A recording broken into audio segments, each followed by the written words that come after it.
Have you ever had that feeling? You know, you're talented, you work your tail off, you're putting out incredible results, but you're just stuck, overlooked, underpaid, completely ignored. Well, the reason might be a hidden rule of power that you're breaking without even knowing it. And today, we are going to pull back the curtain on that exact rule. It is such a frustrating paradox, isn't it? We see it happen all the time. That brilliant programmer who just never gets promoted. The super innovative artist struggling for any recognition. The smartest person in the room who somehow has the least amount of influence. It happens because the rules of the game, they're not what we think they are. So here's the uncomfortable truth, the thing that might be a little hard to swallow. The very thing you believe is your greatest asset, your incredible talent, could actually be the thing that's holding you back. I know, it sounds absolutely crazy, but in the complex game of human dynamics, brilliance can be really, really dangerous. We call this the genius trap. It's this mistake of thinking that your skills, all by themselves, are going to carry you right to the top. But you know what? Power just doesn't work that way. It has its own set of rules, and if you don't know them, you're not just playing the game wrong. You might not even know you're in a game to begin with. So what is this secret rulebook? Well, to really understand the game, we're going to turn to Robert Greene's classic, The 48 Laws of Power.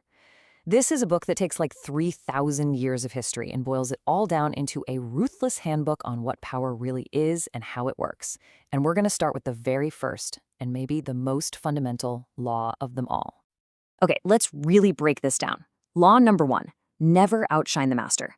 Put simply, when you make the people in charge feel insecure about their own skills, you immediately become a threat. Your goal isn't just to impress them, it's to make them feel comfortable and brilliant because of you. Let's take a look at what happens when you get this horribly wrong. Our first story is a total masterclass in what not to do. It's a cautionary tale about ambition, ego, and a party that ended in absolute disaster. So, I want you to meet Nicolas Fouquet. We're in the 17th century, and he's the finance minister to the young King Louis XIV of France.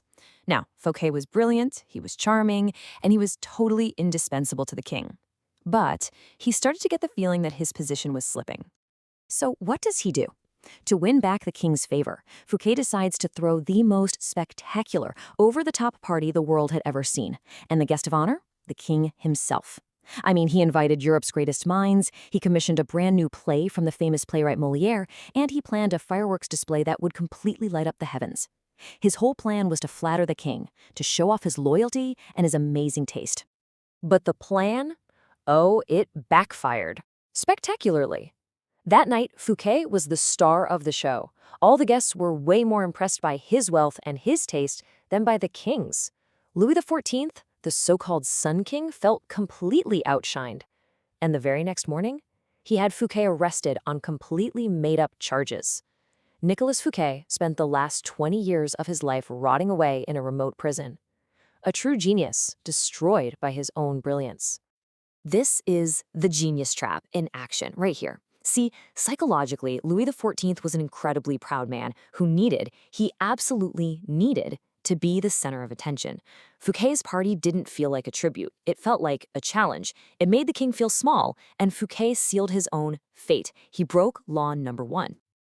Okay, now let's look at someone who understood this law perfectly and used it to achieve legendary success. A man who knew that the path to power isn't about showing how brilliant you are, but about showing how brilliant you can make your master feel. And this just perfectly illustrates the difference, doesn't it? Fouquet displayed his own brilliance and made his master insecure. Galileo, our new hero, took the exact opposite approach. He made his patrons feel like they were the brilliant ones, and by doing that, he secured his own future. So Galileo was one of the greatest scientific minds of his time, but he was poor. He completely relied on the generosity of wealthy patrons, like the super powerful Medici family. In 1610, he makes this revolutionary discovery, the moons of Jupiter. Now, instead of naming them after himself, he does something absolutely genius.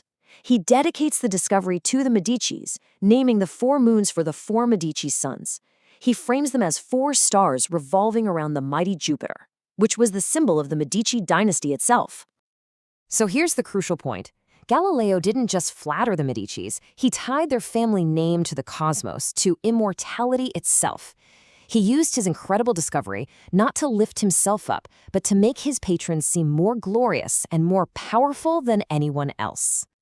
And the result of this move? The Medicis didn't just give him a one-time gift. They made him their official court philosopher and mathematician for life. He got a full-time salary and the security he needed to continue his work. So while Fouquet died in prison for outshining his king, Galileo thrived by making his masters shine. Okay, so that's all history. But how does any of this apply to you right now? In your job, on social media, or even in your relationships? Let's build a modern playbook for applying law number 1 today. All right, think about your job. You have a killer idea. Instead of shouting it from the rooftops, you discreetly give it to your boss. Let them present it as their own. A smart boss will know exactly where that idea came from and value your loyalty. And you avoid looking like a threat. Online, instead of publicly correcting some expert, amplify their message and ask a smart, thoughtful question. You build an ally, not an enemy. And hey, in your personal life, support your partner's strengths. Let them shine. It strengthens your bond and gets rid of all that petty competition. Ready to actually put this into practice? Here's a simple 3-step strategy you can try this week. First, find a small win and publicly give all the credit to your boss or a senior team member. Second, ask your superior for their advice on something, even if you think you already have the answer. It shows you really value their wisdom.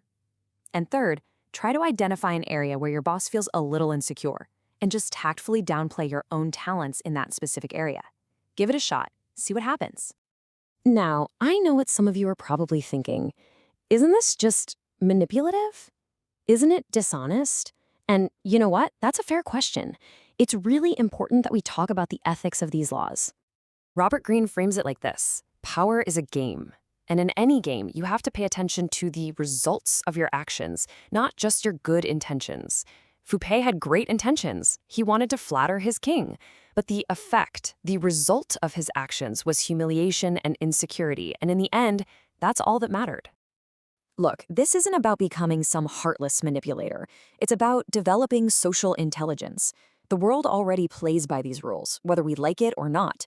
Ignoring them is like trying to play chess without knowing how the pieces move. Understanding the game lets you protect yourself and navigate your way to success without becoming another casualty like Fouquet. So the choice is really yours. You've got the talent.